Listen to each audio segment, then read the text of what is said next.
Show Your Work. 10 Ways to Share Your Creativity and Get Discovered. A book by Austin Kleon. In order to be found, you have to be findable. I think there's an easy way of putting your work out there and making it discoverable while you're focused on getting really good at what you do. Almost all of the people I look up to and try to steal from today, regardless of their profession, have built sharing into their routine. These people aren't schmoozing at cocktail parties. They're too busy for that. They're cranking away in their studios, their laboratories, or their cubicles, but instead of maintaining absolute secrecy and hoarding their work, they're open about what they're working on, and they're consistently posting bits and pieces of their work, their ideas, and what they're learning online. Instead of wasting their time networking, they're taking advantage of the network. By generously sharing their ideas and their knowledge, they often gain an audience that they can then leverage when they need it for fellowship, feedback, or patronage. I wanted to create a kind of beginner's manual for this way of operating, so here's what I came up with: a book for people who hate the very idea of self-promotion. An alternative, if you will, to self-promotion. I'm going to try to teach you how to think about your work as a never-ending process, how to share your process in a way that attracts people who might be interested in what you do, and how to deal with the ups and downs of putting yourself and your work out in the world. If Steal Like an Artist was a book about stealing influence from other people, this book is about how to influence others by letting them steal from you. Imagine if your next boss didn't have to read your resume because he already reads your blog. Imagine being a student and getting your first gig based on a school project you posted online. Imagine losing your job but having a social network of people familiar with your work and ready to help you find a new one. Imagine turning a side project or a hobby into your profession because you had a following that could support you. Or imagine something simpler and just as satisfying: spending the majority of your time, energy, and attention practicing a craft, learning a trade, or running a business, while also allowing for the possibility that your work might attract a group of people who share your interests. All you have to do is show your work. There are a lot of destructive myths about creativity, but one of the most dangerous is the lone genius myth. An individual with superhuman talents appears out of nowhere, at certain points in history, free of influences or precedent, with a direct connection to God or the muse. When inspiration comes, it strikes like a lightning bolt. A light bulb switches on in his head, and then he spends the rest of his time toiling away in his studio, shaping this idea into a finished masterpiece that he releases into the world to great fanfare. If you believe in the lone genius myth, creativity is an antisocial act performed by only a few great figures, mostly dead men with names like Mozart, Einstein, or Picasso. The rest of us are left to stand around and gawk in awe at their achievements. There's a healthier way of thinking about creativity that the musician Brian Eno refers to as scenius. Under this model, great ideas are often birthed by a group of creative individuals: artists, curators, thinkers, theorists, and other tastemakers who make up an ecology of talent. If you look back closely at history, many of the people who we think of as lone geniuses were actually part of a whole scene of people who were supporting each other, looking at each other's work, copying from each other, stealing ideas, and contributing ideas. Scenius doesn't take away from the achievements of those great individuals. It just acknowledges that good work isn't created in a vacuum, and that creativity is always, in some sense, a collaboration, the result of a mind connected to other minds. What I love about the idea of scenius is that it makes room in the story of creativity for the rest of us, the people who don't consider ourselves geniuses, being a valuable part of. A scenius is not necessarily about how smart or talented you are, but about what you have to contribute, the ideas you share, the quality of the connections you make, and the conversations you start. If we forget about genius and think more about how we can nurture and contribute to a scenius, we can adjust our own expectations and the expectations of the worlds we want to accept us. We can stop asking what others can do for us, and start asking what we can do for others. We live in an age where it's easier than ever to join a genius. The internet is basically a bunch of geniuses, connected together, divorced from physical geography. Blogs, social media sites, email groups, discussion boards. Forums, they're all the same thing, virtual scenes where people go to hang out and talk about the things they care about.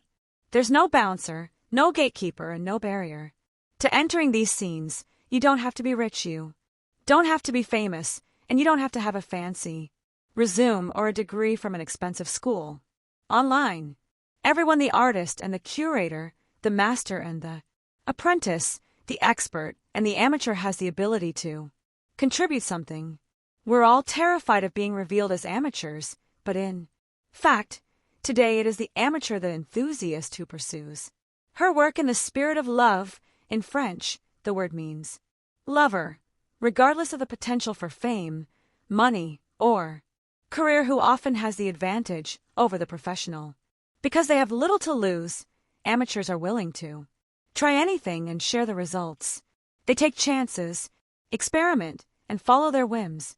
Sometimes in the process of doing things in an unprofessional way, they make new discoveries. In the beginner's mind, there are many possibilities, said Zen monk Shunryu Suzuki. In the expert's mind, there are few. Amateurs are not afraid to make mistakes or look ridiculous in public. They're in love, so they don't hesitate to do work that others think of as silly or just plain stupid. The stupidest possible creative act is still a creative act, writes Clay Shirky in his book Cognitive Surplus. On the spectrum of creative work, the difference between the mediocre and the good is vast. Mediocrity is, however, still on the spectrum. You can move from mediocre to good in increments. The real gap is between doing nothing and doing something. Amateurs know that contributing something is better than contributing nothing. Amateurs might lack formal training, but they're all lifelong learners, and they make a point of learning in the open so that others can learn from their failures and successes. Writer David Foster Wallace said that he thought good nonfiction was a chance to watch somebody reasonably bright but also reasonably average pay far closer attention and think at far more length about all sorts of different stuff than most of us have a chance to in our daily lives. Amateurs fit the same bill. They're just regular people who get obsessed by something and spend a ton of time thinking out loud about it. Sometimes, amateurs have more to teach us than experts. It often happens that two schoolboys can solve difficulties in their work for one another better than the master can, wrote author C.S. Lewis. The fellow pupil can help more than the master because he knows less. The difficulty we want him to explain is one he has recently met. The expert met it so long ago he has forgotten. Watching amateurs at work can also inspire us to attempt the work ourselves. I saw the Sex Pistols, said New Order frontman Bernard Sumner. They were terrible. I wanted to get up and be terrible with them. Raw enthusiasm is contagious. The world is changing at such a rapid rate that it's turning us all into amateurs. Even for professionals, the best way to flourish is to retain an amateur's spirit and embrace uncertainty and the unknown. When Radiohead frontman Tom York was asked what he thought his greatest strength was, he answered, "That I don't know what I'm doing." Like one of his heroes, Tom waits whenever York feels like his songwriting is getting too comfortable or stale. He'll pick up an instrument he doesn't know how to play and try to write with it. This is yet another trait of amateurs. They'll use whatever tools they can get their hands on to try to get their ideas into the world. "I'm an artist, man," said John Lennon. "Give me a tuba and I'll get you something out of it."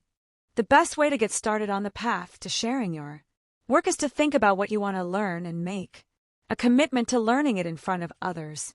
Find a genius. Pay attention to what others are sharing, and then start taking note of what they're not sharing. Be on the lookout for voids that you can fill with your own efforts, no matter how bad they are at first. Don't worry, for now, about how you'll make money or a career off it. Forget about being an expert or a professional and wear your amateurism your heart, your love on your sleeve. Share what you love, and the people who love the same things will find you. We're always being told find your voice. When I was younger, I never really knew what this meant. I used to worry a lot about voice, wondering if I had my own. But now I realize that the only way to find your voice is to use it. It's hardwired, built into you. Talk about the things you love. Your voice will follow. When the late film critic Roger Ebert went through several intense surgeries to treat his cancer, he lost the ability to speak. He lost his voice physically and permanently. Here was a man who made a great deal of his living by speaking on television, and now he couldn't say a word. In order to communicate with his friends and family, he'd have to either scribble responses on a pad of paper or type on his Mac and have the awkward computer voice read it out loud. Through his laptop speakers, cut off from everyday conversation, he poured himself into tweeting, posting to Facebook, and blogging at RogerEbert.com. He ripped out posts at a breakneck speed, writing thousands and thousands of words about everything he could think of: his boyhood in Urbana, Illinois, his love for steak and shake, his conversations with famous movie actors, his thoughts on his inevitable death. Hundreds and hundreds of people would respond to his posts, and he would respond back. Blogging became his primary way of communicating with the world. On the web, my real voice finds expression, he wrote. Ebert knew his time on this planet was short, and he wanted to share everything he could in the time he had left. Mr. Ebert writes as if it were a matter of life and death, wrote journalist Janet Maslin, because it is. Ebert was blogging because he had to blog, because it was a matter of being heard or not being heard, a matter of existing or not existing. It sounds a little extreme, but in this day and age, if your work isn't online, it doesn't exist. We all have the opportunity to use our voices, to have our say, but so many of us are wasting it. If you want people to know about what you do and the things you care about, you have to share. Read obituaries. If all this sounds scary or like a lot of work, consider this. One day you'll be dead. Most of us prefer to ignore this most basic fact of life, but thinking about our inevitable end has a way of putting everything into perspective. We've all read stories of near-death experiences changing people's lives. When George Lucas was a teenager, he almost died in a car accident. He decided every day now is an extra day, dedicated himself to film, and went on to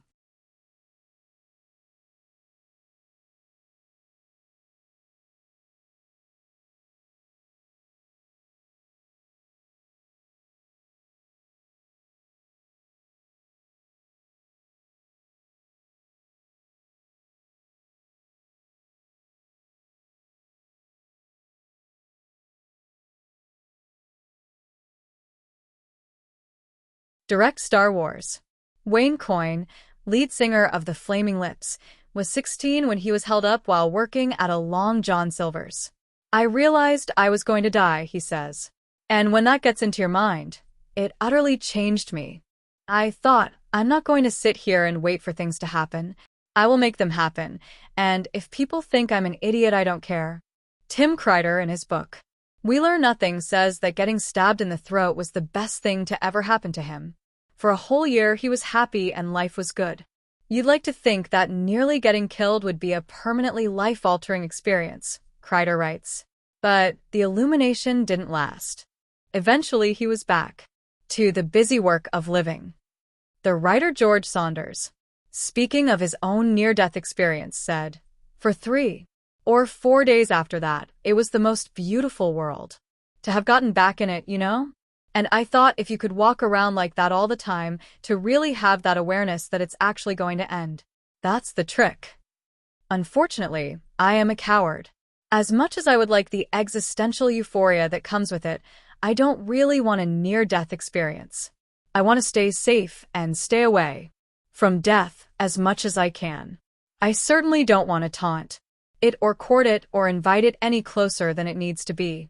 But I do somehow want to remember that it's coming for me. It's for this reason that I read the obituaries every morning. Obituaries are like near-death experiences for cowards. Reading them is a way for me to think about death while also keeping it at arm's length. Obituaries aren't really about death, they're about life. The sum of every obituary is how heroic people are and how noble, writes artist Myra Kalman. Reading about people who are dead now and did things with their lives makes me want to get up and do something decent with mine. Thinking about death every morning makes me want to live. Try it. Start reading the obituaries every morning. Take inspiration from the people who muddled through life. Before you, they all started out as amateurs, and they got where they were going by making do with what they were given and having the guts to put themselves out there. Follow their example. Take people behind the scenes. When a painter talks about her work, she could be talking about two different things.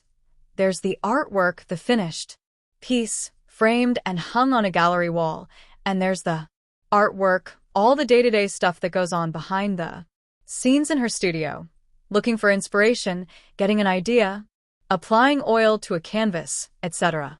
There's painting, the noun, and there's painting, the verb. As in all kinds of work, there is a distinction between the painter's process and the products of her process. Traditionally, the artist has been trained to regard her creative process as something that should be kept to herself. This way of thinking is articulated by David Bales and Ted Orland in their book, Art and Fear. To all viewers but yourself, what matters is the product, the finished artwork. To you and you alone, what matters is the process, the experience of shaping the artwork. An artist is supposed to toil in secrecy, keeping her ideas and her work under lock and key, waiting until she has a magnificent product to show for herself before she tries to connect with an audience.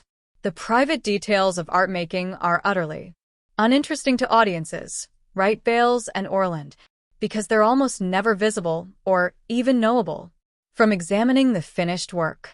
This all made sense in a pre-digital age when the only way an artist could connect with an audience was through a gallery show or write-up in some fancy art magazine. But today, by taking advantage of the internet and social media, an artist can share whatever she wants, whenever she wants, at almost no cost. She can decide exactly how much or how little of her work and herself she will share, and she can be as open about her process as she wants to. She can share her sketches and works in progress, post pictures of her studio, or blog about her influences, inspiration, and tools. By sharing her day-to-day process, the things she really cares about, she can form a unique bond with her audience. To many artists, particularly those who grew up in the pre-digital era, this kind of openness and the potential vulnerability that goes along with sharing one's process is a terrifying idea. Here's the author Edgar Allan Poe writing.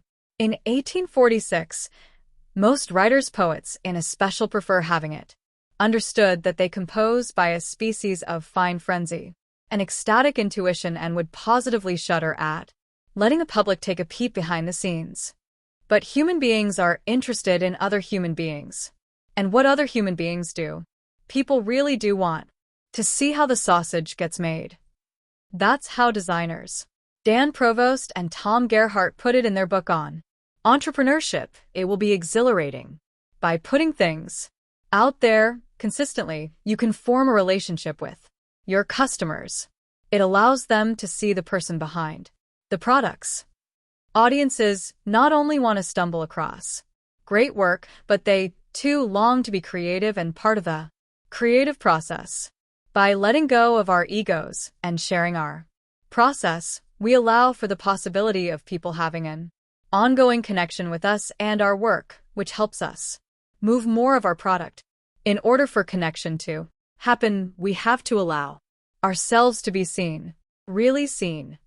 Brené Brown, become a documentarian of what you do. In 2013, the internet fell in love with astronaut Chris Hadfield, commander of the International Space Station. 3 years earlier, Hadfield and his family were sitting around the dinner table trying to figure out ways to generate interest for the Canadian Space Agency, which like many space programs, faced major budget cuts and needed more public support. Dad wanted a way to help people connect with the real side of what an astronaut's life is, said Hadfield's son Evan. Not just the glamour and science, but also the day-to-day activities.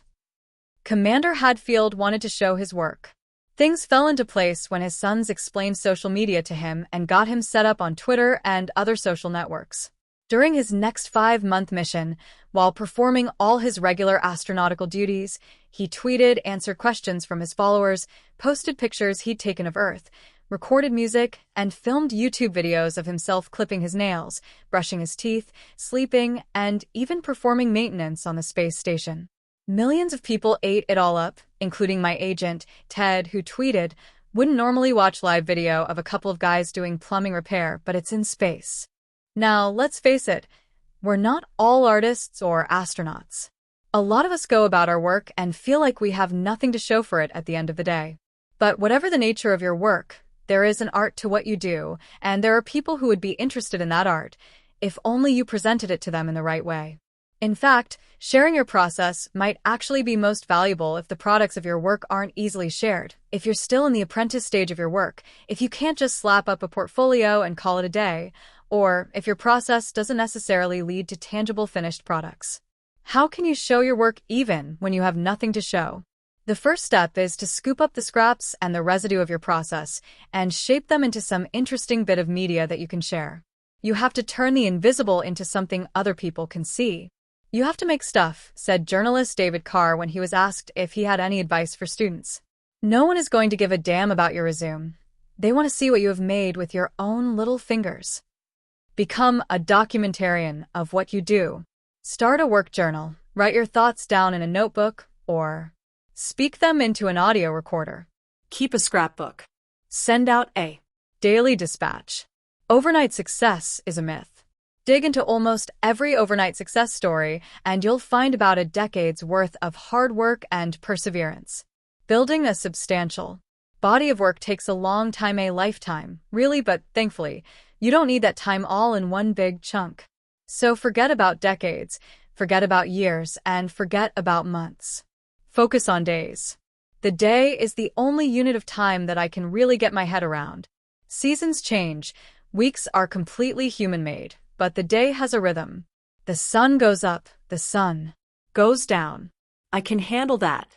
Once a day, after you've done your day's work, go back to your documentation and find one little piece of your process that you can share. Where you are in your process will determine what that piece is. If you're in the very early stages, share your influences and what's inspiring you. If you're in the middle of executing a project, write about your methods or share works in progress. If you've just completed a project, show the final product, share scraps from the cutting room floor, or write about what you learned. If you have lots of projects out into the world, you can report on how they're doing. You can tell stories about how people are interacting with your work. A daily dispatch is even better than a resume or a portfolio because it shows what we're working on right now. When the artists say Frank was interviewing job candidates, he complained, "When I ask them to show me work, they show me things from school or from another job, but I'm more interested in what they did last weekend." A good daily dispatch is like getting all the DVD extras before a movie comes out. You get to watch deleted scenes and listen to director's commentary while the movie is being made. The form of what you share doesn't matter. Your daily dispatch can be anything you want: a blog post, an email, a tweet, a YouTube video, or some other little bit of media. There's no one-size-fits-all plan for everybody. Social media sites are the perfect place to share daily updates. Don't worry about being on every platform. Pick and choose based on what you do and the people you're trying to reach. Filmmakers hang out on YouTube or Vimeo. Business people, for some strange reason, love LinkedIn. Writers love Twitter. Visual artists tend to like Tumblr, Instagram, or Facebook. The landscape is constantly changing, and new platforms are always popping up and disappearing. Don't be afraid to be an early adopter. Jump on a new platform and see if there's something interesting you can do with it. If you can't find a good use for a platform, feel free to abandon it. Use your creativity. Film critic Tommy Edison, who's been blind since birth, takes photos of his day-to-day life and posts them to Instagram under @BlindFilmCritic. He's followed by more than 30,000 people. A lot of social media is just about typing into boxes. What you type into the box often depends on the prompt. Facebook asks you to indulge yourself with questions like, "How are you feeling?" or "What's on your mind?" Twitter's is hardly better. "What's happening?" I like the tagline at dearably.com. "What are you working on?" Stick to that question, and you'll be good. Don't show your lunch or your latte, show your work. Don't worry about everything you post being perfect. Science fiction writer Theodore Sturgeon once said that 90% of everything is crap. The same is true of our own work. The trouble is, we don't always know what's good and what sucks. That's why it's important to get things in front of others and see how they react. Sometimes you don't always know what you've got, says artist Wayne White. It really does need a little social chemistry to make it show itself to you sometimes. Don't say you don't have enough time.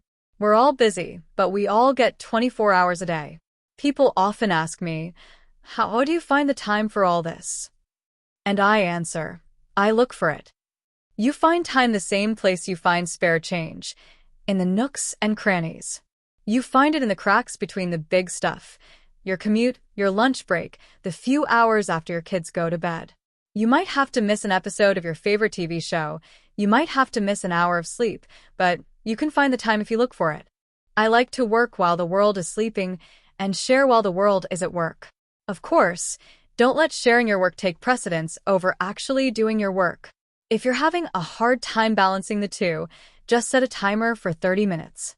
Once the timer goes off, kick yourself off the internet and get back to work. One day at a time. It sounds so simple. It actually is simple, but it isn't easy. It requires incredible support and fastidious structuring. Russell Brand. Always remember that anything you post to the internet has now become public. The internet is a copy machine, writes author Kevin Kelly. Once anything that can be copied is brought into contact with the internet, it will be copied, and those copies never leave. Ideally, you want the work you post online to be copied and spread to every corner of the internet, so don't post things online that you're not ready for everyone in the world to see. As publicist Lauren Sarin says, post as though everyone who can read it has the power to fire you. Be open. Share imperfect and unfinished work that you want feedback on, but don't share absolutely everything. There's a big difference between sharing and oversharing. The act of sharing is one of generosity. You're putting something out there because you think it might be helpful or entertaining to someone on the other side of the screen. I had a professor in college who returned our graded essays, walked up to the chalkboard, and wrote in huge letters, "So what?" She threw the piece of chalk down and said, "Ask yourself that every time you turn in a piece of writing." It's a lesson I never forgot. Always be sure to run everything you share with others through the "so what?" test. Don't overthink it. Just go with your gut. If you're unsure about whether to share something, let it sit for 24 hours. Put it in a drawer and walk out the door. The next day, take it out and look at it with fresh eyes. Ask yourself, is this helpful? Is it entertaining? Is it something I'd be comfortable with my boss or my mother seeing? There's nothing wrong with saving things for later. The Save AS draft button is like a prophylactic. It might not feel as good in the moment, but you'll be glad you used it in the morning. Stock and flow is an economic concept that writer Robin Sloan has adapted into a metaphor for media. Flow is the feed. It's the posts and the tweets. It's the stream of daily and sub-daily updates that remind people you exist. Stock is the durable stuff. It's the content you produce that's as interesting in 2 months or 2 years as it is today. Eyes what people discover via search. It's what spreads slowly but surely, building fans over time. Sloan says the magic formula is to maintain your flow while working on your stock in the background. In my experience, your stock is best made by collecting, organizing, and expanding upon your flow. Social media sites function a lot like public notebooks. They're places where we think out loud, let other people think back at us, then hopefully think some more. But the thing about keeping notebooks is that you have to revisit them in order to make the most out of them. You have to flip back through old ideas to see what you've been thinking. Once you make sharing part of your daily routine, You'll notice themes and trends emerging in what you share. You'll find patterns in your flow. When you detect these patterns, you can start gathering these bits and pieces and turn them into something bigger and more substantial. You can turn your flow into stock. For example, a lot of the ideas in this book started out as tweets, which then became blog posts, which then became book chapters. Small things over time can get big. Build a good domain name. Carving out a space for yourself online, somewhere where you can express yourself and share your work, is still one of the best possible investments you can make with your time. Andy Baio. Social networks are great, but they come and go. Remember MySpace? Friendster? GeoCities. If you're really interested in sharing your work and expressing yourself, nothing beats owning your own space online, a place that you control, a place that no one can take away from you, a world headquarters where people can always find you. More than 10 years ago, I staked my own little internet claim and bought the domain name austinkleon.com. I was a complete amateur with no skills when I began building my website. It started off bare bones and ugly. Eventually, I figured out how to install a blog, and that changed everything. A blog is the ideal machine for turning flow into stock. One little blog post is nothing on its own, but publish 1,000 blog posts over a decade, and it turns into your life's work. My blog has been my sketchbook, my studio, my gallery, my storefront, and my salon. Absolutely everything good that has happened in my career can be traced back to my blog. My books, my art shows, my speaking gigs, some of my best friendships, they all exist because I have my own little piece of turf on the internet. So, if you get one thing out of this book, make it this. Go register a domain name. By www.linsertyournamehere.com. If your name is common, or you don't like your name, come up with a pseudonym or an alias and register that. Then buy some web hosting and build a website. These things sound technical, but they're really not. A few Google searches and some books from the library will show you the way. If you don't have the time or inclination to build your own site, there's a small army of web designers ready to help you. Your website doesn't have to look pretty, it just has to exist. Don't think of your website as a self-promotion machine, think of it as a self-invention machine. Online, you can become the person you really want to be. Fill your website with your work and your ideas and the stuff you care about. Over the years, you will be tempted to abandon it for the newest, shiniest social network. Don't give in. Don't let it fall into neglect. Think about it in the long term. Stick with it, maintain it, and let it change with you over time. When she was young and starting out, Patti Smith got this advice from William Burroughs. Build a good name. Keep your name clean. Don't make compromises. Don't worry about making a bunch of money or being successful. Be concerned with doing good work. And if you can build a good name, eventually that name will be its own currency. The beauty of owning your own turf is that you can do whatever you want with it. Your domain name is your domain. You don't have to make compromises. Build a good domain name, keep it clean, and eventually it will be its own currency. Whether people show up or they don't, you're out there doing your thing, ready whenever they are. Don't be a hoarder. If you happen to be wealthy and educated and alive in 16th and 17th century Europe, it was fashionable to have a wonder cameron, a wonder chamber, or a cabinet of curiosities in your house, a room filled with rare and remarkable objects that served as a kind of external display of your thirst for knowledge of the world. Inside a cabinet of curiosities, you might find books, skeletons, jewels, shells, art, plants, minerals, taxidermy specimens, stones, or any other exotic artifact. These collections often juxtaposed both natural and human-made marvels, revealing a kind of mashup of handiwork by both God and human beings. They were the precursors to what we think of today as the modern museum, a place dedicated to the study of history, nature, and the arts. We all have our own treasured collections. They can be physical cabinets of curiosities, say, living room bookshelves full of our favorite novels, records, and movies, or they can be more like intangible museums of the heart, our skulls lined with memories of places we've been, people we've met, experiences we've accumulated. We all carry around the weird and wonderful things we've come across while doing our work and living our lives. These mental scrapbooks form our tastes, and our tastes influence our work. There's not as big of a difference between collecting and creating as you might think. A lot of the writers I know see the act of reading and the act of writing as existing on opposite ends of the same spectrum. The reading feeds the writing, which feeds the reading. I'm basically a curator, says the writer and former bookseller Jonathan Lethem. Making books has always felt very connected to my bookselling experience, that of wanting to draw people's attention to things that I liked, to shape things that I liked into new shapes. Our tastes make us what we are, but they can also cast a shadow over our own work. All of us who do creative work, we get into it because we have good taste, says public radio personality Ira Glass. But there is this gap. For the first couple years you make stuff, it's just not that good. It's trying to be good, it has potential, but it's not. But your taste, the thing that got you into the game, is still killer. Before we're ready to take the leap of sharing our own work with the world, we can share our tastes in the work of others. Where do you get your inspiration? What sorts of things do you fill your head with? What do you read? Subscribe to anything? What sites do you visit on the internet? What music do you listen to? What movies do you see? Do you look at art? What do you collect? What's inside your scrapbook? What do you pin to the corkboard above your desk? What do you stick on your refrigerator? Who's done work that you admire? Who do you steal ideas from? Do you have any heroes? Who do you follow online? Who are the practitioners you look up to in your field? Your influences are all worth sharing because they clue people into who you are and what you do, sometimes even more than your own work. You're only as good as your record collection. DJ Spooky.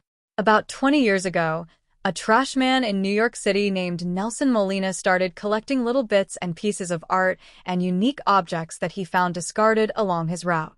His collection, the Trash Museum, is housed on the second floor of the Sanitation Department garage on East 99th Street, and it now features more than 1,000 paintings, posters, photographs, musical instruments, toys, and other ephemera.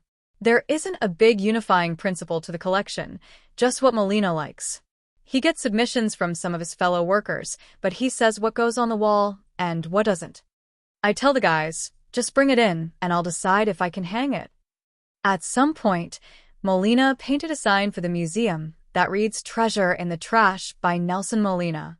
Dumpster diving is one of the jobs of the artist, finding the treasure in other people's trash, sifting through the debris of our culture, paying attention to the stuff that everyone else is ignoring, and taking inspiration from the stuff that people have tossed aside for whatever reasons.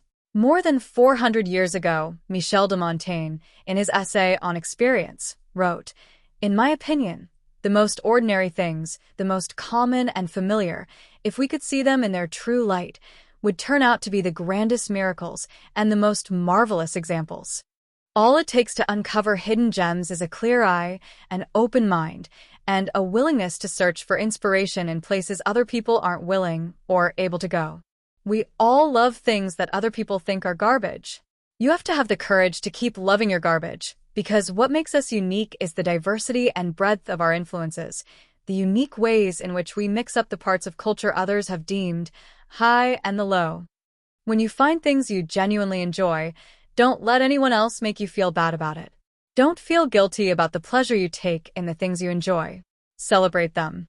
When you share your taste and your influences, have the guts to own all of it. Don't give in to the pressure to self-edit too much. Don't be the lame guys at the record store arguing over who's the more authentic punk rock band.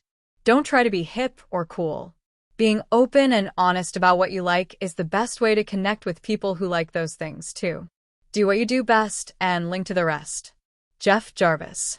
Credit is always DUF. If you share the work of others, it's your duty to make sure that the creators of that work get proper credit. Crediting work in our copy and paste age of reblogs and retweets can seem like a futile effort, but it's worth it, and it's the right thing to do. You should always share the work of others as if it were your own, treating it with respect and care. When we make the case for crediting our sources, most of us concentrate on the plight of the original creator of the work. But that's only half of the story. If you fail to properly attribute work that you share, you not only rob the person who made it, you rob all the people you've shared it with. Without attribution, they have no way to dig deeper into the work or find more of it. So, what makes for great attribution?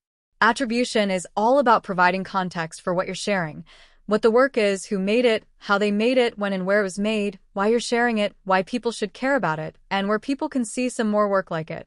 Attribution is about putting little museum labels next to the stuff you share. Another form of attribution that we often neglect is where we found the work that we're sharing. It's always good. Practice to give a shout out to the people who've helped you stumble onto good work, and also leave a breadcrumb trail that people you're sharing with can follow back to the sources of your inspiration. I've come across so many interesting people online by following via and h/t. Links. I'd have been robbed of a lot of these connections if it weren't for the generosity and meticulous attribution of many of the people I follow. Online, the most important form of attribution is a hyperlink pointing back to the website of the creator of the work. This sends people who come across the work back to the original source. The number one rule of the internet. People are lazy. If you don't include a link, no one can click it. Attribution without a link online borders on useless. 99.9% of people are not going to bother Googling someone's name. All of this raises a question. What if you want to share something and you don't know where it came from or who made it? The answer: don't share things you can't properly credit. Find the right credit, or don't share. Work doesn't speak for itself. Close your eyes and imagine you're a wealthy collector who's just entered a gallery in an art museum. On the wall facing you, there are two gigantic canvases, each more than 10 feet tall. Both paintings depict a harbor at sunset. From across the room, they look identical. The same ships, the same reflections on the water, the same sun at the same stage of setting. You go in for a closer look. You can't find a label or a museum tag anywhere. You become obsessed with the paintings, which you nickname Painting A and Painting B. You spend an hour going back and forth from canvas to canvas, comparing brushstrokes. You can't detect a single difference. Just as you go to fetch a museum guard or someone who can shed light on these mysterious twin masterpieces, the head curator of the museum walks in. You eagerly inquire as to the origins of your new obsessions.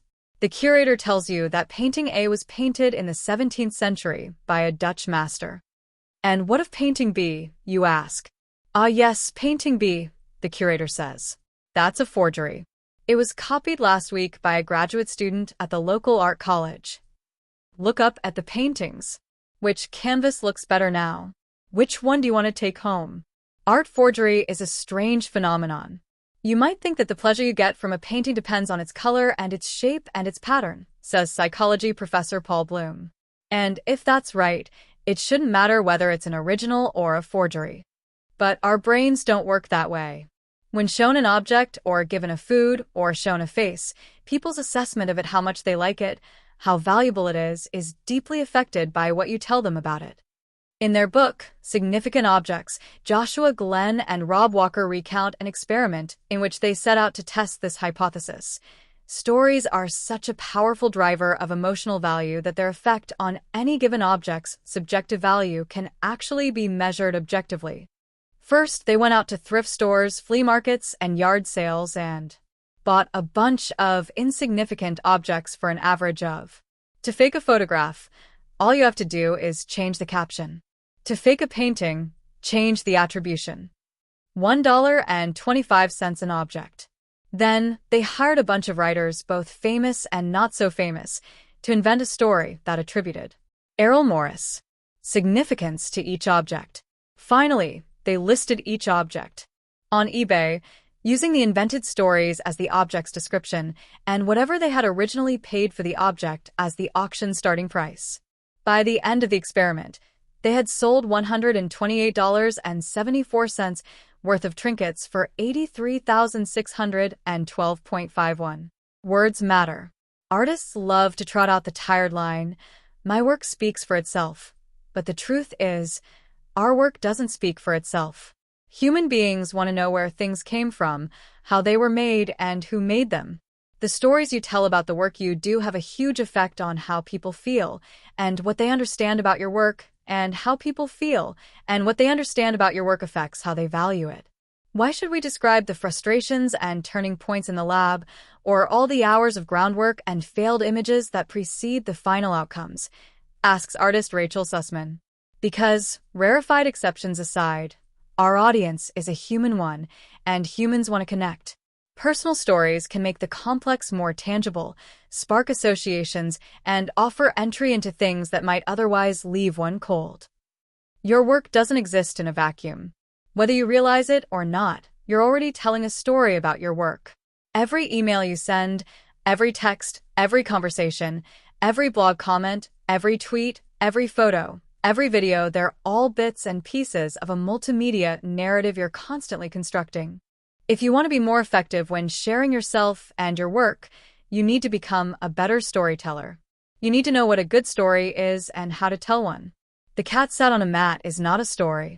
The cat sat on the dog's mat is a story. John Le Carre. The most important part of a story is its structure. A good story structure is tidy, sturdy, and logical. Unfortunately, most of life is messy, uncertain, and illogical. A lot of our raw experiences don't fit neatly into a traditional fairy tale or a Hollywood plot. Sometimes we have to do a lot of cropping and editing to fit our lives into something that resembles a story. If you study the structure of stories, you start to see how they work, and once you know how they work, you can then start stealing story structures and filling them in with characters, situations, and settings from your own life. Most story structures can be traced back to myths and fairy tales. Emma Coates, a former storyboard artist at Pixar, outlined the basic structure of a fairy tale as a kind of Mad Lib that you can fill in with your own elements. Once upon a time, there was. Every day. One day. Because of that. Until finally. Pick your favorite story and try to fill in the blanks. It's striking how often it works. Philosopher Aristotle said a story had a beginning, a middle, and an end. Author John Gardner said the basic plot of nearly all stories is this.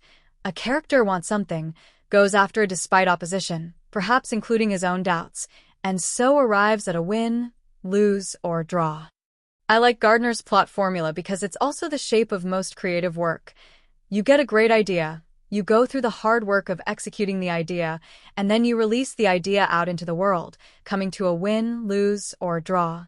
Sometimes the idea succeeds, sometimes it fails, and more often than not, it is nothing at all. This simple formula can be applied to almost any type of work project. There's the initial problem, the work done to solve the problem, and the solution. Of course, when you're in the middle of a story, as most of us in life are, you don't know if it's a story at all because you don't know how far into it you are, and you don't know how it's going to end. Fortunately, there's a way to tell open-ended stories, where we acknowledge that we're smack dab in the middle of a story, and we don't know how it all ends. Every client presentation, every personal essay, every cover letter, every fundraising request, they're all pitches. They're stories with the endings chopped off. A good pitch is set up in 3 acts. The first act is the past, the second act is the present, and the third act is the future. The first act is where you've been, what you want, how you came to want it, and what you've done so far to get it. The second act is where you are now in your work and how you've worked hard and used up most of your resources. The third act is where you're going and how exactly the person you're pitching can help you get there. Like a choose-your-own-adventure book, this story shape effectively turns your listener into the hero who gets to decide how it ends. Whether you're telling a finished or unfinished story, always keep your audience in mind. Speak to them directly in plain language. Value their time. Be brief. Learn to speak. Learn to write. Use spell check. You're never keeping it real. With your lack of proofreading and punctuation, you're keeping it unintelligible. Everybody loves a good story, but good storytelling doesn't come easy to everybody. It's a skill that takes a lifetime to master. So study the great stories and then go find some of your own. Your stories will get better the more you tell them. Talk about yourself at parties. We've all been there. You're standing at a party, enjoying your drink, when a stranger approaches, introduces herself, and asks the dreaded question, "So, what do you do?" If you happen to be a doctor or a teacher or a lawyer or a plumber, congratulations. You may proceed without caution. For the rest of us, we're going to need to practice our answers. Artists have it the worst. If you answer, "I'm a writer," for example, there's a very good chance that the next question will be, "Oh, have you published anything?" which is actually a veiled way of asking, "Do you make any money off that?" The way to get over the awkwardness in these situations is to stop treating them as interrogations and start treating them as opportunities to connect with somebody by honestly and humbly explaining what it is that you do. You should be able to explain your work to a kindergartner, a senior citizen, and everybody in between. Of course, you always need to keep your audience in mind. The way you explain your work to your buddies at the bar is not the way you explain your work to your mother.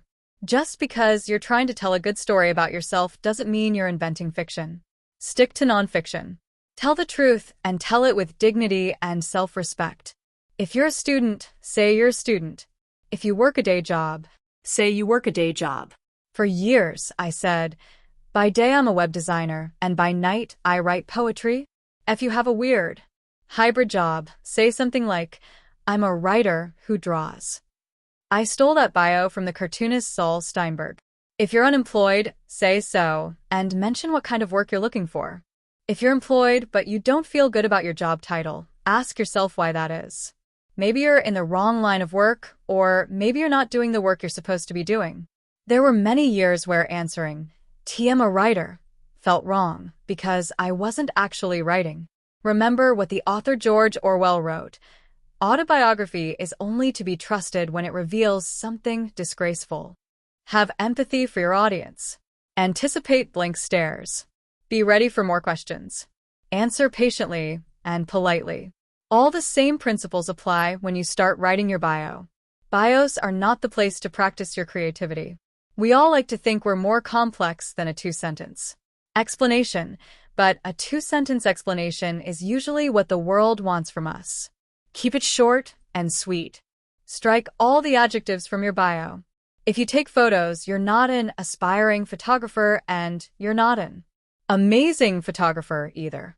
You're a photographer. Share your trade Don't get secrets. cute. Don't The brag. world of barbecue Just is state the notoriously secretive One more and thing. competitive. Unless you are So it was actually a little ninja, bit of a shock a last guru, winter for me to be or a rock standing star behind the Don't legendary ever use Franklin any of those barbecue terms here in in Austin, ever. Texas. Whatever Watching we say, Pitmaster we're and always barbecue talking wizard about Aaron ourselves. Franklin explained how he Allison smokes Bechtel. his famous ribs in front of a camera crew.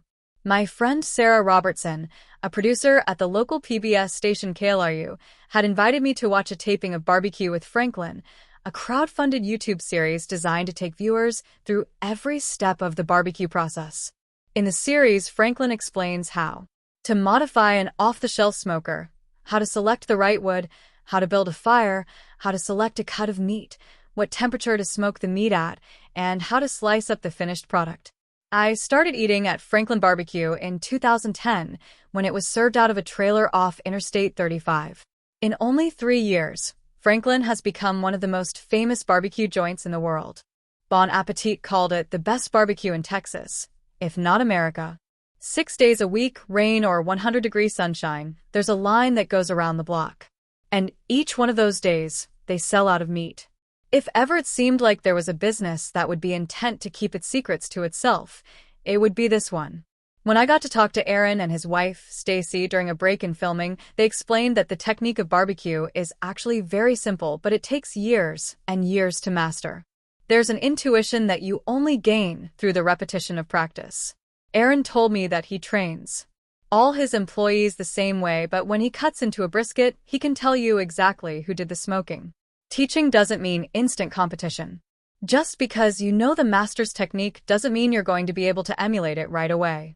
You can watch Franklin's tutorials over and over, but are you ready to start spending 22 hours a day smoking meat that will sell out in 2 hours? Probably not. If you're me, you'll pay the $13 a pound even more gladly. The Franklins also just genuinely love barbecue, and they go out of their way to share their knowledge. People often stop by with their own attempts at brisket, and Aaron is always gracious and patient when answering their questions. You don't get the feeling that any of this is calculated. It's just the way they operate. They started out as beginners, and so they feel an obligation to pass on what they've learned. Of course, many chefs and restaurateurs have become rich and famous by sharing their recipes and their techniques. In their book, Rework, Jason Fried and David Heinemeier Hansen encourage businesses to emulate chefs by out-teaching their competition. What do? What are your recipes? What's your cookbook? What can you tell the world about how you operate that's informative, educational, and promotional? They encourage businesses to figure out the equivalent of their own cooking show. Think about what you can share from your process that would inform the people you're trying to reach. Have you learned a craft? What are your techniques? Are you skilled at using certain tools and materials? What kind of knowledge comes along with your job? The minute you learn something, turn around and teach it to others. Share your reading list. Point to helpful reference materials. Create some tutorials and post them online. Use pictures, words, and video. Take people step by step through part of your process. As blogger Kathy Sierra says, make people better at something they want to be better at. Teaching people doesn't subtract value from what you do, it actually adds to it. When you teach someone how to do your work, you are, in effect, generating more interest in your work. People feel closer to your work because you're letting them in on what you know. Best of all, when you share your knowledge and your work with others, you receive an education in return. Author Christopher Hitchens said that the great thing about putting out a book is that it brings you into contact with people whose opinions you should have canvassed before you ever pressed pen to paper. They write to you. They telephone you. They come to your bookstore events and give you things to read that you should have read already. He said that having his work out in the world was a free education that goes on for a lifetime. Shut up and listen. When I was in college, there was always one classmate in every creative writing workshop who claimed, "I love to write, but I don't like to read." It was evident right away that you could pretty much write that kid off completely. As every writer knows, if you want to be a writer, you have to be a reader first. The writing community is full of lame-o people who want to be published in journals even though they don't read the magazines that they want to be published in, says writer Dan Cheon. These people deserve the rejections that they will undoubtedly receive, and no one should feel sorry for them when they cry about how they can't get anyone to accept their stories. I call these people human spam. They're everywhere, and they exist in every profession. They don't want to pay their dues. They want their piece right here, right now. They don't want to listen to your ideas. They want to tell you theirs. They don't want to go to shows, but they thrust flyers at you on the sidewalk and scream at you to come to theirs. You should feel pity for these people and their delusions. At some point, they didn't get the memo that the world owes none of us anything. Of course, you don't have to be a nobody to be human spam. We watched plenty of interesting, successful people slowly turn into it. The world becomes all about them and their work. They can't find the time to be interested in anything other than themselves. No matter how famous they get, the forward-thinking artists of today aren't just looking for fans or passive consumers of their work. They're looking for potential collaborators or co-conspirators. These artists acknowledge that good work isn't created in a vacuum and that the experience of art is always a two-way street, incomplete without feedback. These artists hang out online and answer questions. They ask for reading recommendations. They chat with fans about the stuff they love. The music producer Adrian Young was hanging out on Twitter one day and tweeted, "Who is better, the Dramatics or the Delphonics?" As his followers erupted in a debate over the two soul groups, one follower mentioned that the lead singer of the Delphonics, William Hart, was a friend of his dad's and that Hart just happened to be a fan of Young's music. The follower suggested that the two should collaborate. To make a long story short, Young says, "A day later, I'm on the phone with William Hart and we're speaking for like 2 hours. We hit it off in a way that was just cosmic." Young then produced a brand new record with Hart. Adrian Young presents the Delphonics. That story is great for 2 reasons. 1, it's the only story of an album I know of whose existence can be traced to a single tweet. 2, it shows what happens when a musician interacts with his fans on the level of a fan himself. If you want fans, you have to be a fan first. If you want to be accepted by a community, you have to first be a good citizen of that community. If you're only pointing to your own stuff online, you're doing it wrong. You have to be a connector. The writer Blake Butler calls this being an open node. If you want to get, you have to give. If you want to be noticed, you have to notice. Shut up and listen once in a while. Be thoughtful. Be considerate. Don't turn into human spam. Be an open node. You want hearts, not eyeballs. Stop worrying about how many people follow you online and start worrying about the quality of people who follow you. Don't waste your time reading articles about how to get more followers. Don't waste time following people online just because you think it'll get you somewhere. Don't talk to people you don't want to talk to, and don't talk about stuff you don't want to talk about. If you want followers, be someone worth following. Barry Hannah said to one of his students, "Have you tried making yourself a more interesting person?" This seems like a really mean thing to say, unless you think of the word interesting the way writer Lawrence Weschler does. For him, to be interesting is to be curious and attentive, and to practice continual projection of interest. To put it more simply, if you want to be interesting, you have to be interested. It is actually true that life is all about who you know. But who you know is largely dependent on who you are and what you do, and the people you know can't do anything for you if you're not doing good work. Connections don't mean shit, says record producer Steve Albini. I've never had any connections that weren't a natural outgrowth of doing things I was doing anyway. Albini laments how many people waste time and energy trying to make connections instead of getting good at what they do, when being good at things is the only thing that earns you clout or connections. Make stuff you love and talk about stuff you love, and you'll attract people who love that kind of stuff. It's that simple. Don't be creepy. Don't be a jerk. Don't waste people's time. Don't ask too much. And don't ever ask people to follow you. Follow me back is the saddest question on the internet. There's a funny story in John Richardson's biography, A Life of Picasso. Pablo Picasso was notorious for sucking all the energy out of the people he met. His granddaughter Marina claimed that he squeezed people like one of his tubes of oil paints. You'd have a great time hanging out all day with Picasso, and then you'd go home nervous and exhausted, and Picasso would go back to his studio and paint all night, using the energy he'd sucked out of you. Most people put up with this because they got to hang out with Picasso all day, but not Constantine Brancusi, the Romanian-born sculptor. Brancusi hailed from the Carpathian Mountains, and he knew a vampire when he saw one. He was not going to have his energy or the fruits of his energy juiced by Picasso, so he refused to have anything to do with him. Brancusi practiced what I call the vampire test. It's a simple way to know who you should let in and out of your life. If, after hanging out with someone you feel worn out and depleted, that person is a vampire. If, after hanging out with someone you still feel full of energy, that person is not a vampire. Of course, the vampire test works on many things in our lives, not just people. You can apply it to jobs, hobbies, places, etc. Vampires cannot be cured. Should you find yourself in the presence of a vampire, be like Brancusi and banish it from your life forever. Identify your fellow knuckleballers. I recently became fascinated by the baseball pitcher, R.A. Dickey. Dickey's pitch is the knuckleball, slow, awkward pitch that's really hard to throw with any kind of consistency. When a pitcher throws a knuckleball, he releases the baseball with as little spin as possible.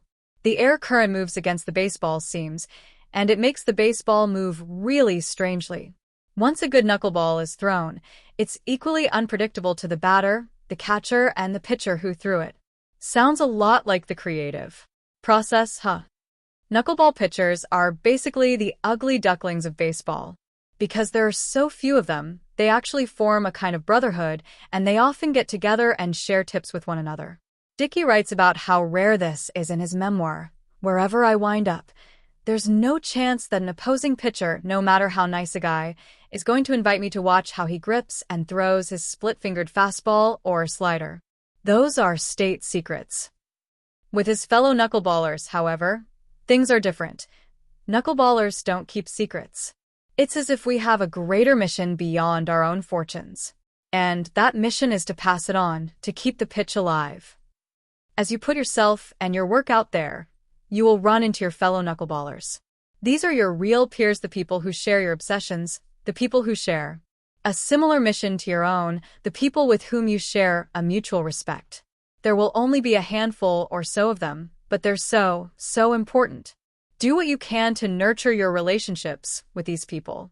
Sing their praises to the universe. Invite them to collaborate.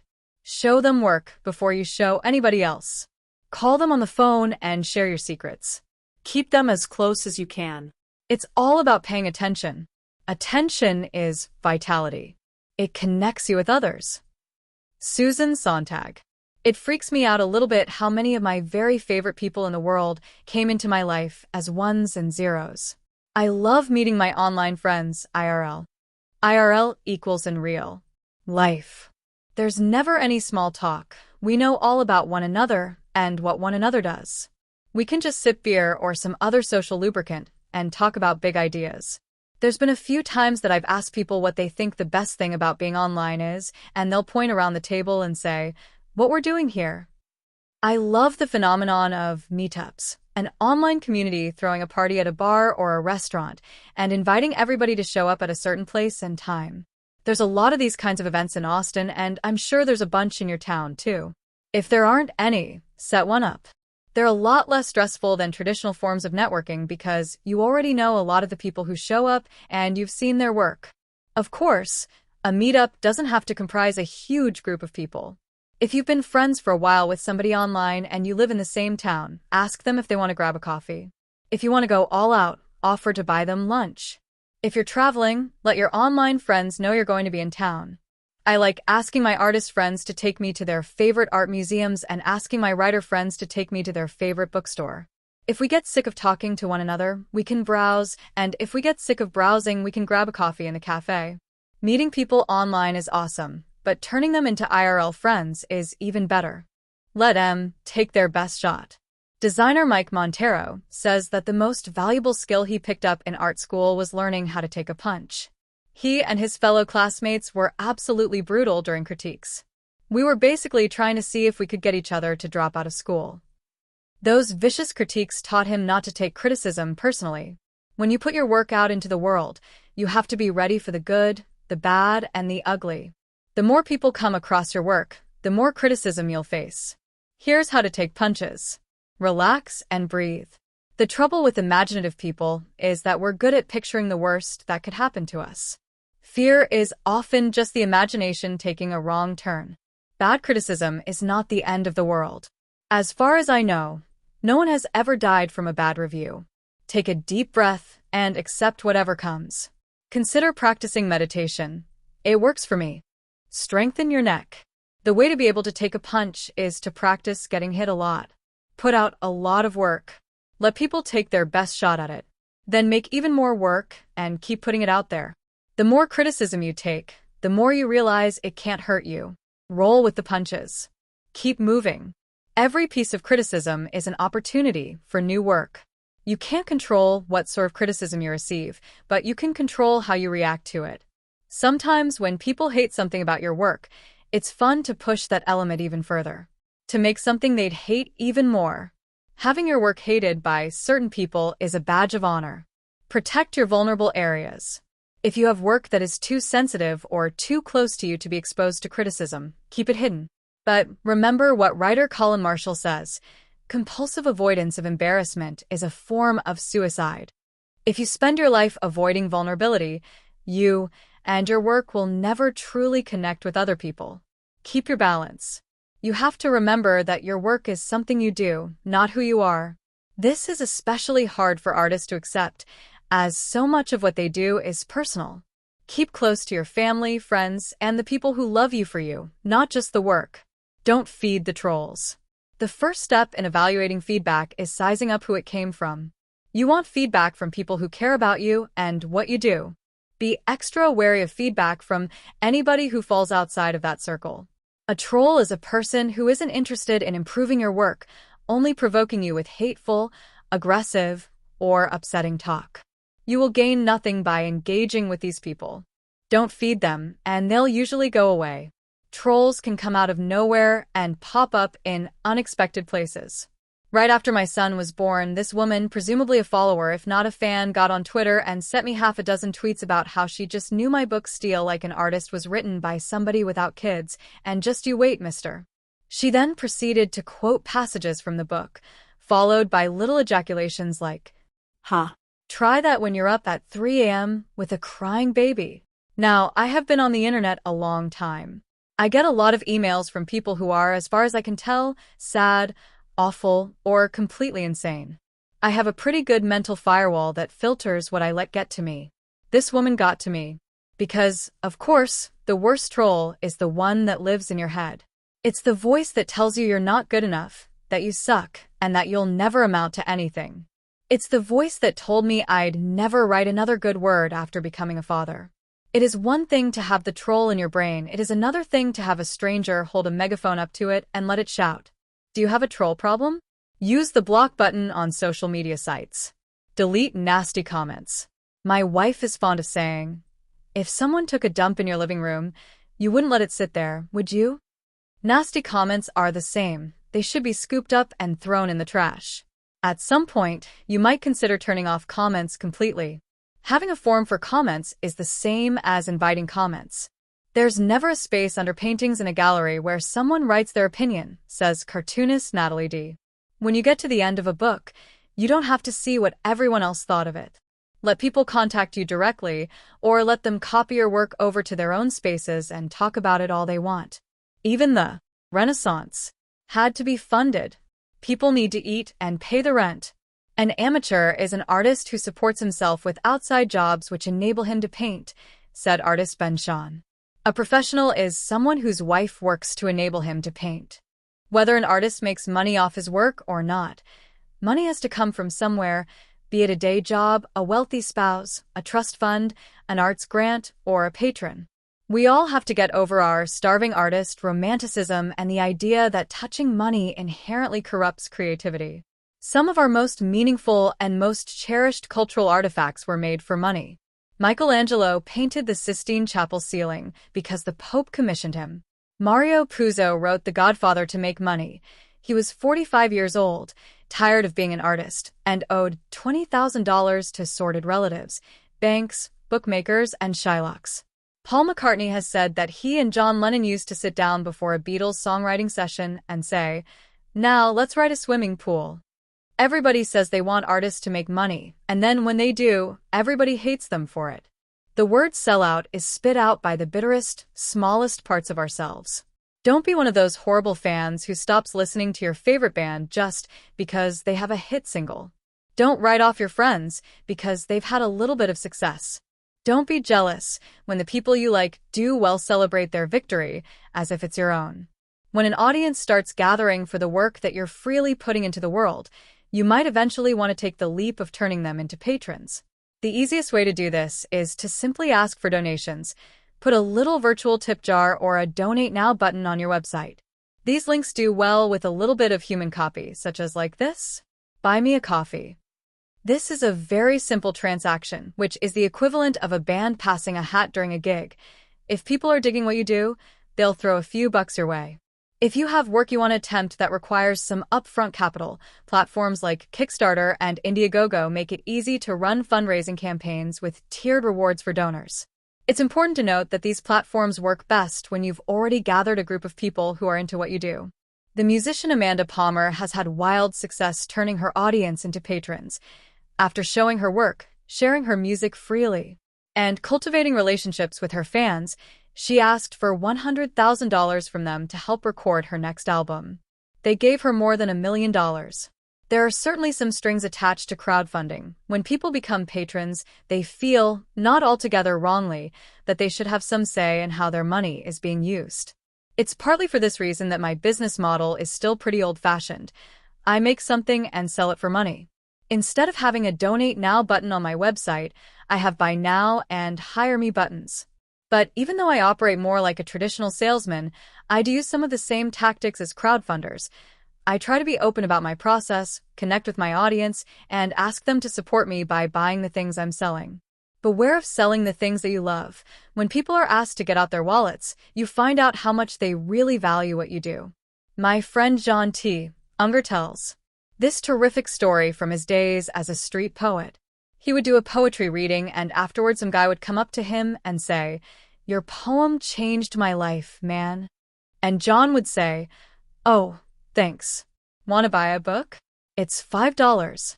And the guy would take the book, hand it back to John, and say, "Nah, that's okay." To which John would respond, "Geez, how much is your life worth?" Whether you ask for donations, crowdfund, or sell your products or services, asking for money in return for your work is a leap you want to take only when you feel confident that you're putting work out into the world that you think is truly worth something. Don't be afraid to charge for your work, but put a price on it that you think is fair. Keep mailing list. Even if you don't have anything to sell right now, you should always be collecting email addresses from people who come across your work and want to stay in touch. Why email? You'll notice a pattern with technology. Often the most boring and utilitarian technologies are the ones that stick around the longest. Email is decades and decades old, but it's nowhere close to being dead. Even though almost everybody hates it, everybody has an email address. And unlike RSS and social media feeds, if you send someone an email, it will land in her inbox, and it will come to her attention. She might not open it, but she definitely has to go to the trouble of deleting it. I know people who run multi-million-dollar businesses off of their mailing lists. The model is very simple. They give away great stuff on their sites, they collect emails, and then when they have something remarkable to share or sell, they send an email. You'd be amazed at how well the model works. Keep your own list, or get an account with an email newsletter company like MailChimp and put a little sign-up widget on every page of your website. Write a little bit of copy to encourage people to sign up. Be clear about what they can expect, whether you'll be sending daily, monthly, or infrequent updates. Never ever add someone's email address to your mailing list without her permission. The people who sign up for your list will be some of your biggest supporters, just by the simple fact that they signed up for the potential to be spammed by you. Don't betray their trust, and don't push your luck. Build your list and treat it with respect. It will come in handy. More work for yourself. Some awful people use the term sellout to include any artist who dares to have any ambition whatsoever. They'll say you're a sellout if you try to make it outside your hometown. They say you're a sellout if you buy better equipment. They'll say you're a sellout if you try anything new at all. There is a point in one's life when one cares about selling out and not selling out, writes author Dave Eggers. Thankfully for some, this all passes. What really matters, Eggers says, is doing good work and taking advantage of every opportunity that comes your way. I really like saying yes.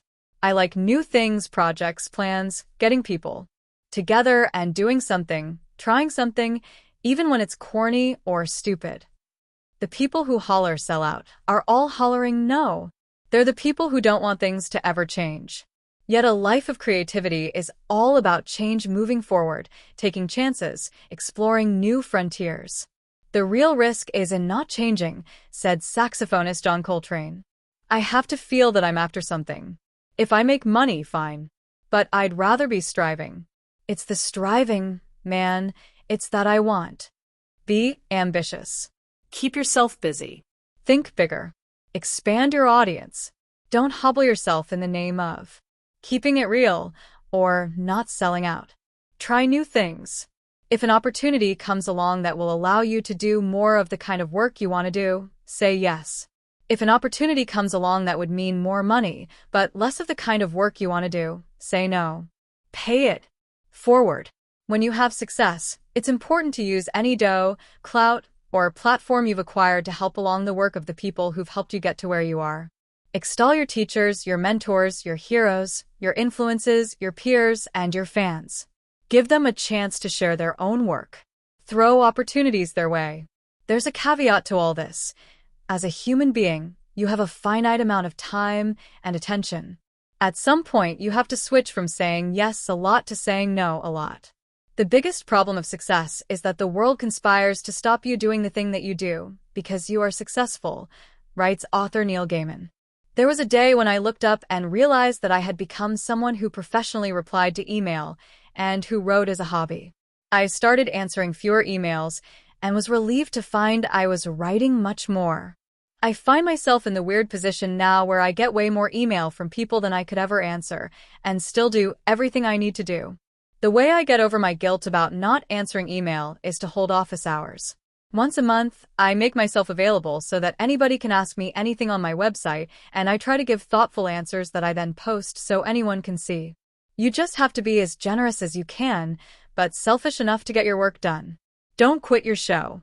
Every career is full of ups and downs, and just like with stories, when you're in the middle of living out your life and career, you don't know whether you're up or down, or what's about to happen next.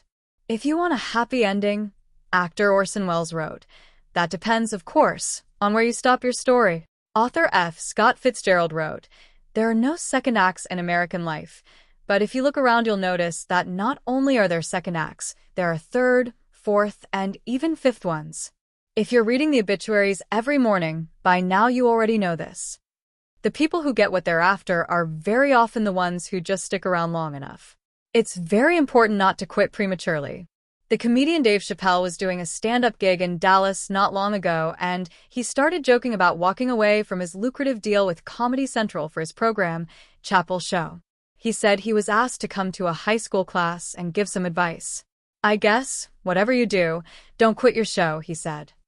Life is very hard without a show, kids.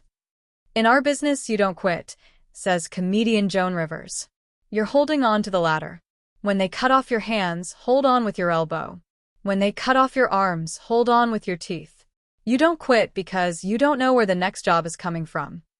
You can't plan on anything. You can only. Work is never finished, only abandoned. Paul Valery. Go about your work, as Isaac Dinesen wrote, every day without hope or despair. You can't count on success. You can only leave open the possibility for it and be ready to jump on and take the ride when it comes for you.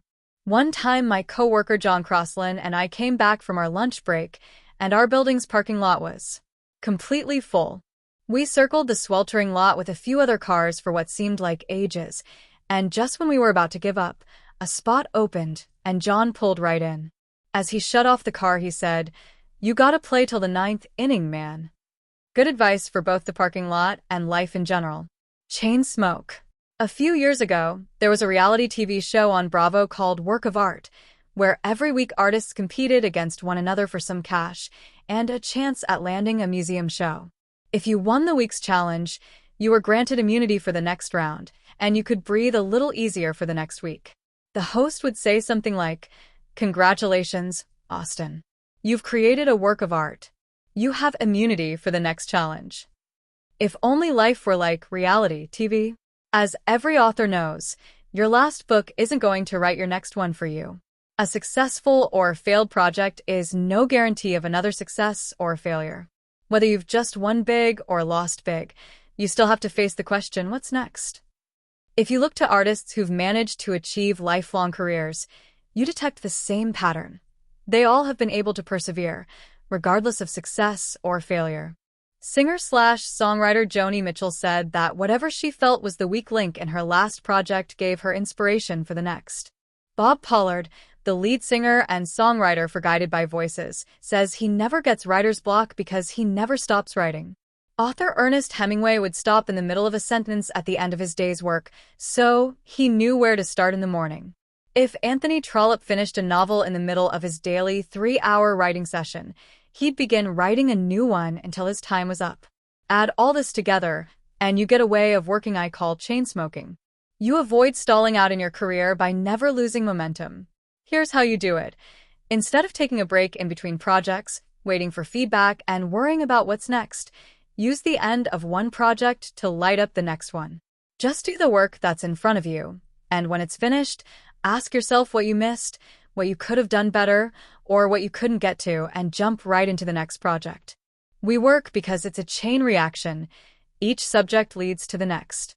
Charles Eames. Chain smoking is a great way to keep going, but at some point you might burn out and need to go looking for a match. The best time to find one is while taking a sabbatical. The designer Stefan Sagmeister swears by the power of the sabbatical every 7 years. He shuts down his studio and takes a year off. His thinking is that we dedicate the first 25 years or so of our lives to learning, the next 40 to work, and the last 15 to retirement. So why not take 5 years off retirement and use them to break up the work years?